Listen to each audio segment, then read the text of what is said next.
terpercaya. Demo mahasiswa di Bulukumba diwarnai kericuhan, demonstran dan juga polisi terlibat saling dorong.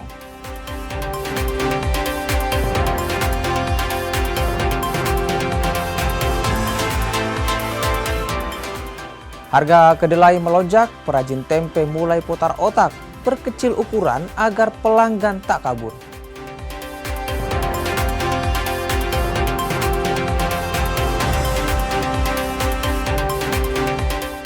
Lionel Messi, pemain dengan gaji tertinggi di Liga Amerika Serikat.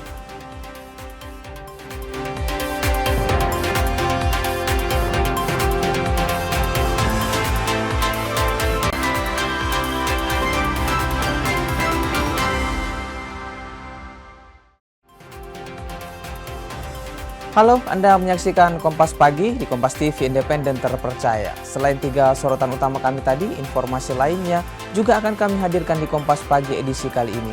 Bersama saya Eki Muzakir, ini dia Kompas Pagi selengkapnya. Kita awali Kompas Pagi, saudara. Demonstrasi mahasiswa di Polres Bulukumba, Sulawesi Selatan berakhir ricuh. Mahasiswa dan juga polisi terlibat saling dorong.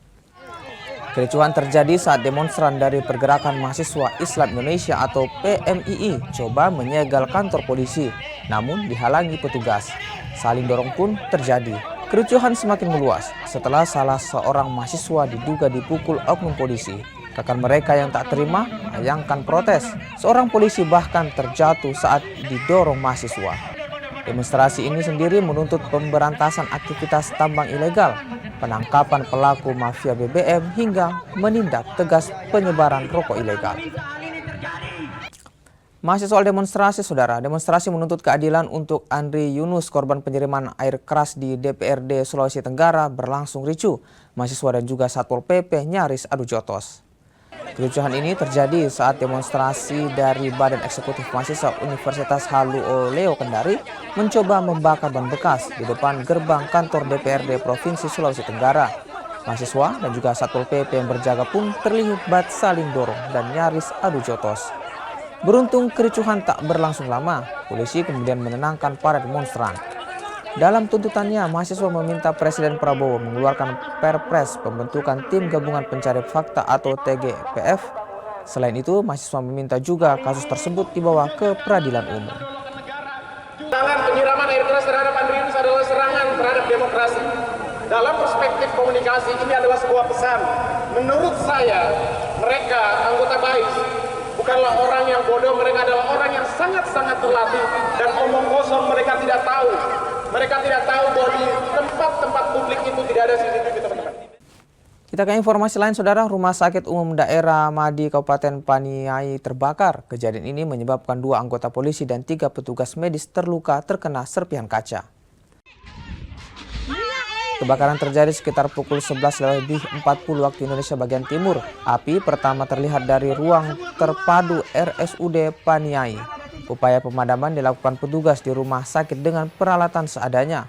Bangunan semi permanen membuat api dengan cepat membesar dan melahap bagian dalam ruangan terpadu. Api yang makin membesar membuat petugas RSUD meminta bantuan Polresta Paniai untuk memadamkan kobaran api dan mengevakuasi pasien di ruang isolasi anak. Saat proses evakuasi berlangsung, 2 personel Polres Paniai dan juga petugas medis terluka terkena serpihan kaca akibat ledakan tabung oksigen.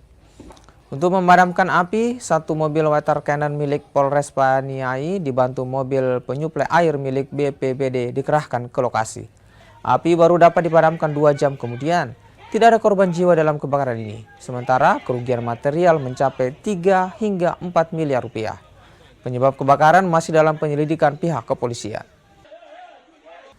Danau Sentani meluap akibat hujan deras yang mengguyur beberapa pekan terakhir. Puluhan rumah warga terendam banjir dengan ketinggian air bervariasi. Luapan sungai Sentani akibat hujan deras beberapa pekan terakhir menyebabkan puluhan rumah warga terendam banjir. Ketinggian air mencapai 75 hingga 100 cm. Ketua Majelis Rakyat Papua, Nerlince Wamuar bilang akan berkoordinasi dengan pemerintah setempat untuk penanganan banjir. Majelis Rakyat Papua juga menyoroti pengrusakan cagar alam siklop yang terus terjadi dan meminta pemerintah daerah menertibkan penebangan liar. Curah hujan yang tinggi dan air danau yang naik itu, pertama kita harus perhatikan menjaga Gunung Siklop. Hutan yang ada di Gunung Siklop itu harus dijaga. Mungkin pemerintah harus bekerja sama dengan adat, bisa merelokasi masyarakat yang ada di sekitar Gunung Siklop. Ke depan Gunung Siklop itu harus ditanami kembali. Untuk itu pemerintah buatlah regulasi untuk selamatkan Gunung Siklop. Dengan adanya upaya-upaya itu, Gunung Siklop dengan hutan yang lebat itu akan menjadi tempat serapan air, sehingga air hujan yang turun itu tidak langsung turun ke Danau Sentani ini, begitu. Akhirnya kan masyarakat yang susah ini. Selain hujan deras, meluapnya Danau Sentani juga karena Kali Jaifuri yang menjadi jalur pembuangan air Danau Sentani tersumbat akibat pohon tumbang, lumpur, dan akumulasi sampah. Banyak bukan kelapa tapi sagu yang tumbang. Tumbang di pinggir jalan, di pele sungai. Kami waktu juga pakai sensor baru bisa lewat. Ini juga membuat ini. Jadi sekali lagi bahwa bencana alam ini yang terjadi sekarang, air ini tadi peluapan dari sana. Dan juga kita harus ingat bahwa peluapan di danau itu dia berdampak dari peluasan di laut. Ketika air laut naik itu dia akan berdampak karena dia kan masuk semua kan kali tamin. Nah itu dia akan kembali pasti. Begitu air danau, air laut naik itu dia bisa berdampak juga. Tapi kita pemerintah akan lakukan langkah pertama, kami akan bongkar yang sudah mungkin pohon-pohon atau apa, kita kasih bersih kembali. Pemerintah Kabupaten Jayapura akan melakukan kerja bakti untuk membersihkan aliran sungai. Tim Liputan Kompas TV Jayapura, Papua. Kita ke Maluku, Saudara. Direktorat Reserse Kriminal Polda Maluku menetapkan 3 orang tersangka dalam kasus penimbunan dan juga pengoplosan BBM.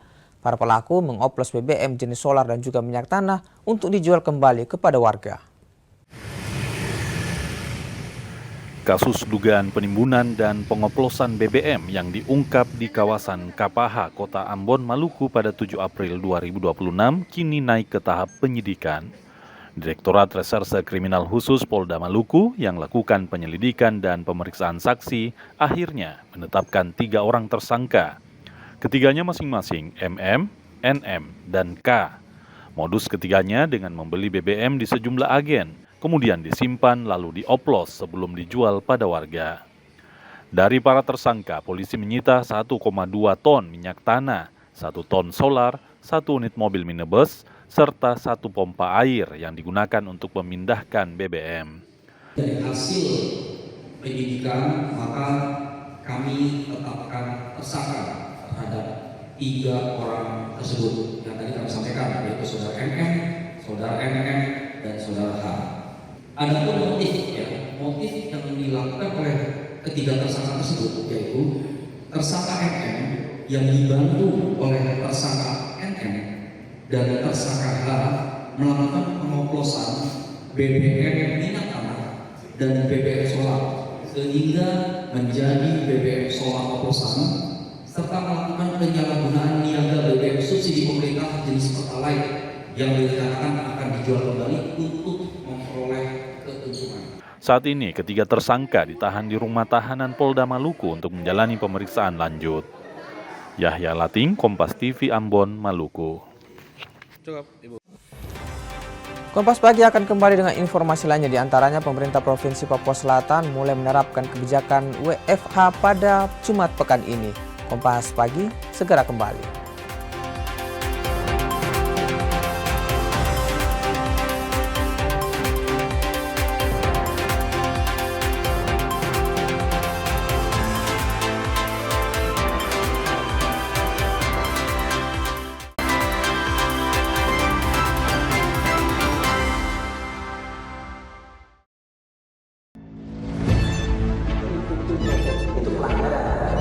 Zamannya sekarang perilaku korup ada di BUMN kita. Jangan lompat ke kesimpulan tanpa menjelaskan dirinya. Saya anak buahnya Prabowo. Gaji tidak naik ya? Hanya 5.000 orang. Bahwa hal tersebut tidak Tidak boleh. Bola Liar setiap Jumat pukul 8:30 malam live di Kompas TV. Ketahui berita dan informasi seputar kekhasan, gagasan, tantangan, serta inovasi di 38 provinsi dan 514 kabupaten kota di seluruh tanah air yang terajut menjadi inspirasi bagi bangsa. Berbagai informasi aktual dan menarik dari berbagai daerah di tanah air dalam Jurnal Nusantara. Ikuti Jurnal Nusantara setiap hari pukul 6:30 pagi, live di Kompas TV.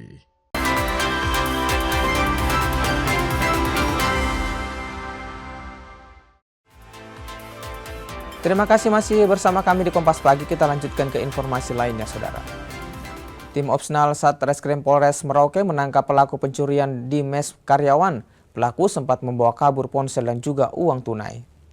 2 unit ponsel jadi barang bukti yang disita dari pelaku pencurian di mes karyawan di Jalan Gak, Kelurahan Bambu, Pemali, Merauke, Papua Selatan. Sementara pelaku berinisial LW kini ditahan di Polres Merauke. Dari hasil penyelidikan, pelaku masuk ke mes karyawan toko dengan cara memanjat pagar dan mencabut CCTV yang terpasang. Pelaku pun menggasak 2 unit handphone dan sebuah tas yang berisi uang tunai sebesar Rp400.000 lebih. Pelaku kemudian mengambil barang-barang milik korban yang berupa 2 unit handphone, Oppo Reno 5F dan Oppo A78, bisa dilihat. Dan juga 1 tas berisi dompet dengan uang tunai sekitar 410. Akibat daripada kejadian tersebut, korban mengalami kerugian kurang lebih Rp8.400.000. Tim Opsnal Satuan Reskrim melakukan penyelidikan dan berhasil mengetahui keberadaan pelaku di Jalan Aru, Kelurahan Mandala, Kabupaten Merauke. Dari tangan pelaku diamankan 2 barang bukti tersebut. Selanjutnya pelaku dibawa ke Polres guna menjalani proses lebih lanjut. Masih dari Papua, pemerintah Provinsi Papua Selatan akan menerapkan kebijakan bekerja dari rumah bagi ASN. WFA diterapkan setiap Jumat dan dimulai pada pekan ini. Kebijakan WFH menjadi tindak lanjut dari surat edaran Menteri Dalam Negeri yang ditujukan bagi ASN. Kebijakan bekerja dari rumah diterapkan setiap hari Jumat dalam setiap pekannya. Khusus pejabat eselon 1 dan 2 diwajibkan tetap masuk kantor.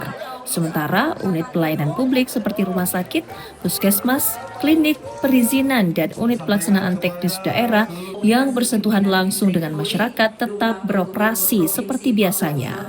Surat edaran Menteri itu, pemerintah provinsi juga hari ini mengeluarkan surat edaran yang sebagai penjabaran dari surat edaran Menteri kepada seluruh kabupaten dalam cakupan wilayah kita dan ASN di lingkungan Pemprov dan Pemkab untuk melaksanakan surat edaran Menteri mulai minggu depan. Itu pada hari Jumat tanggal 10 April 2026 kita juga akan mulai melaksanakan work from home di setiap hari Jumat dalam setiap minggu. Penetapan WFH untuk ASN demi mengurangi beban anggaran dan kebutuhan terhadap BBM. ASN juga diimbau tetap menjaga kualitas pelayanan kepada masyarakat. Kathleen Romera, Kompas TV Merauke, Papua Selatan. Pembangunan pasar merah resmi dimulai. Pembangunan pasar representatif ini menjadi solusi jangka panjang untuk menata pedagang yang berjualan di luar gedung pasar Mardika, Ambon. Tata kelola pasar di kota Ambon terus dilakukan. Pembangunan gedung pasar Batu Merah menjadi salah satu solusi jangka panjang pemerintah kota Ambon dalam penataan pedagang. Gedung pasar Merah Ambon nantinya akan menampung 600 pedagang. Provinsi Maluku sebagai gubernur, saya menyambut dengan sukacita.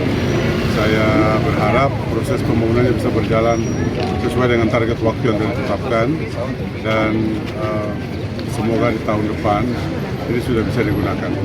Nah, pentingnya pasar ini sebagai infrastruktur pertumbuhan ekonomi dan menggerakkan roda ekonomi adalah dia memberikan fasilitas, ya, di mana tempat bertemunya penjual dan pembeli.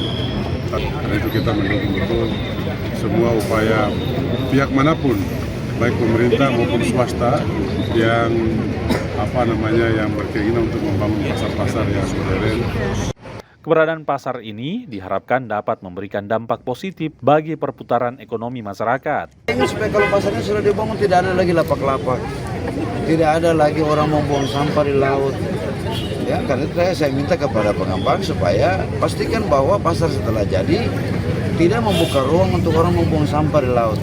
Harus ada pengolahan sampah secara terpadu di sini. Dengan fasilitas modern dan bersih, para pedagang diharapkan dapat bertransaksi dengan nyaman dan mampu menstimulasi pertumbuhan ekonomi daerah secara signifikan. Yahya Lating, Kompas TV Ambon, Maluku. Universitas Nusa Cendana atau Undana Kupang, Nusa Tenggara Timur kembali mengukuhkan 3 guru besar. Pengukuhan ini menambah jumlah guru besar yang mengabdi di Undana menjadi 79 profesor dari berbagai disiplin ilmu. Rektor Undana Kupang, Nusa Tenggara Timur mengukuhkan 3 guru besar dalam rapat Senat terbuka luar biasa yang digelar di Gedung Geraha Cendana pada Rabu 8 April 2026 yang dihadiri Gubernur NTT, Senat Undana, Sivitas Akademika, dan keluarga para guru besar serta tamu undangan lainnya. 3 guru besar yang dikukuhkan merupakan pakar di bidang arsitektur dan perilaku, bidang reformasi kebijakan dalam pembangunan kesehatan, dan pada bidang fisika material. Pengukuhan ini menambah daftar panjang guru besar yang mengabdi di Undana, di mana saat ini Undana telah memiliki 79 profesor dari berbagai disiplin ilmu. Bapak Ibu, para guru besar, gubernur, untuk hadirin sekalian, melihat rekam jejak, empati dan kontribusi nyata dari 3 guru besar kita pada hari ini, saya ingin kembali pada isu AI di awal sambutan saya. Kepada para guru besar yang baru dikukuhkan, Prof. Linda dan Prof. Kris, serta tentunya seluruh pendidik, dosen di Undana secara khusus, saya ingin berpesan, jadilah pendidik yang melampaui kemampuan mesin. Mahasiswa kita mulai mencari data dari AI, tetapi mereka harus mencari kearifan hidup dan teladan dari para guru besar. Dengan pengukuhan ini, Undana diharapkan semakin memperkuat posisinya sebagai salah satu perguruan tinggi unggulan di NTT dalam mencetak generasi yang kompeten dan berdaya saing, serta berdampak bagi masyarakat. Cita Senatun, Kompas TV, Kupang, Nusa Tenggara Timur. Kita ke informasi lain, saudara. Melonjaknya harga kedelai imbas perang Timur Tengah membuat perajin tahu tempe di Makassar, Sulawesi Selatan mulai putar otak. Mereka terpaksa memperkecil ukuran agar tak alami kerugian. Perajin tempe di Makassar, Sulawesi Selatan kian terdampak perang Timur Tengah. Kedelai, bahan baku tempe yang sebagian besar impor, alami lonjakan harga signifikan. Saat ini harga kedelai impor di kisaran Rp11.000 per kilogramnya. Harga ini naik Rp1.000 dari harga sebelumnya. Naiknya harga membuat perajin tempe mulai putar otak. Mereka terpaksa mengurangi ukuran tempe demi menekan kerugian. Perajin tak berani menaikkan harga lantaran khawatir pembeli kabur. Kalau harga jual tempenya ya alhamdulillah sih lancar Mas, hari-hari alhamdulillah lancar mulai lebar. Cuman harganya sih yang bikin agak diperkecil ukurannya. Oh berarti harganya tetap sama 5.000? Sama, ya tergantung yang ngambil kan ada harga 15.000, 14.000, harga orang pasar toh. Berkurangnya ukuran tempe mulai dipahami pembeli. Mereka berharap ada kebijakan agar harga kedelai bisa turun, mengingat harga komoditi pangan lainnya juga mulai berangsur naik. Itu seperti apa tanggapan, apa tidak masalah atau bagaimana? Oh tidak masalah karena harga kedelai memang tahu naik dia pas juga kan mau dapat untung toh. Tidak apa-apa kalau bagi saya. Berarti ini ya dipahami ya. Iya. Siap. Ada mungkin harapan tak Bu mungkin ke pemerintah supaya harga kedelai kembali normal? Supaya harga kedelainya jangan terlalu naik. Supaya kita juga bisa menyimbangi karena juga bagaimana juga ini bahan pokok juga di pasar juga naik toh. Jadi saya harap pemerintah jangan juga terlalu kasih sekali bela. Perajin dan pembeli kini sama-sama coba menyiasati lonjakan harga komoditi pangan. Mereka berharap harga bisa kembali normal agar daya beli masyarakat bisa kembali stabil. Rama Pratama, Kompas TV Makassar, Sulawesi Selatan.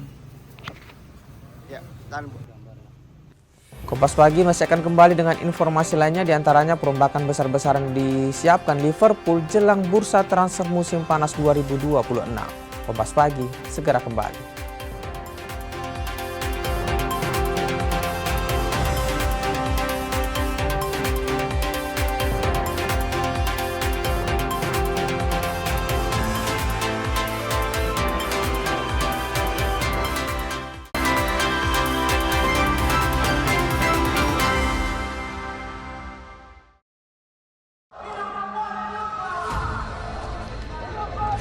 Sebuah penelusuran jurnalis Gambarkan situasi di depan dari Polda Metro Jaya tidak hanya di bagian dalam, kemudian akan disampaikan polisi lepaskan. Tampaknya suasana sudah tidak kondusif. investigasi untuk mencari bukti. Tapi yang harus dibuktikan adalah lokasinya. Anda berani menilai kemudian hak angket ini akan berujung pada pemakzulan. Investigasi setiap Senin pukul 8:30 malam di Kompas TV.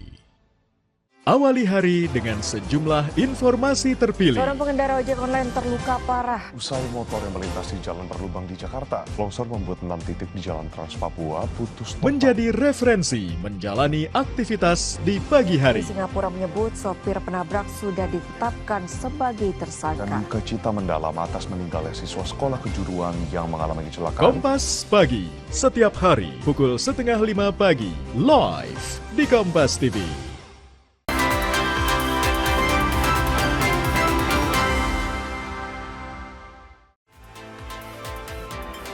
Masih bersama saya Eki Muzakir, kita lanjutkan ke informasi lainnya di Kompas Pagi, saudara.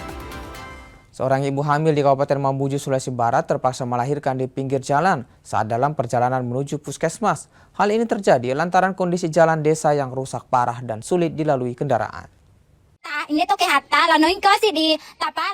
Ibu hamil bernama Ratna ini dibawa menuju puskesmas Tapalang lantaran sudah mendekati waktu melahirkan alias HPL. Bersama keluarga, warga desa Kopeang ini pun menempuh perjalanan sejauh 20 km. Namun, jalan yang ditempuh tak mudah lantaran rusak parah.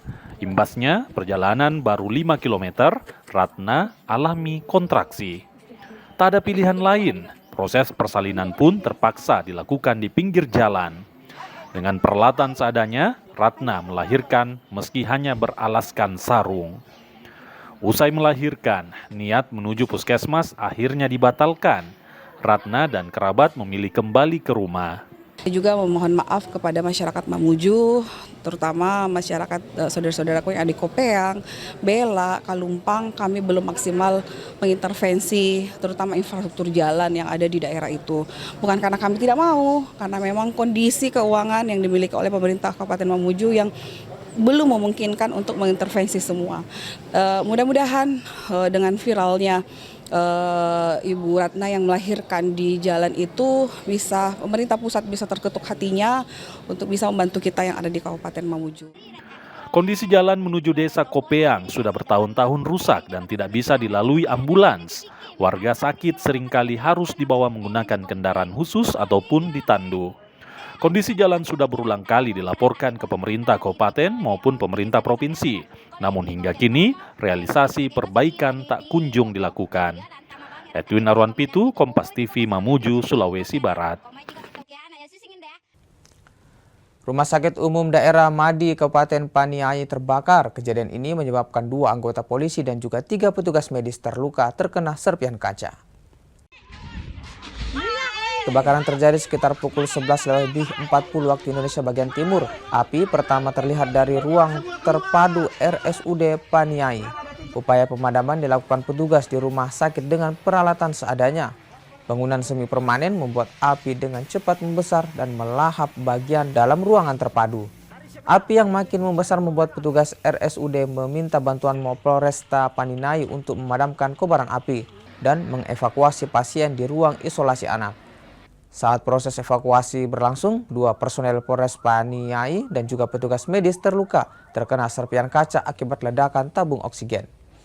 Untuk memadamkan api, satu mobil water cannon milik Polres Paniai dibantu mobil penyuplai air milik BPBD dikerahkan ke lokasi. Api baru dapat dipadamkan 2 jam kemudian. Tidak ada korban jiwa dalam kebakaran ini. Sementara kerugian material mencapai 3 hingga 4 miliar rupiah. Penyebab kebakaran masih dalam penyelidikan pihak kepolisian.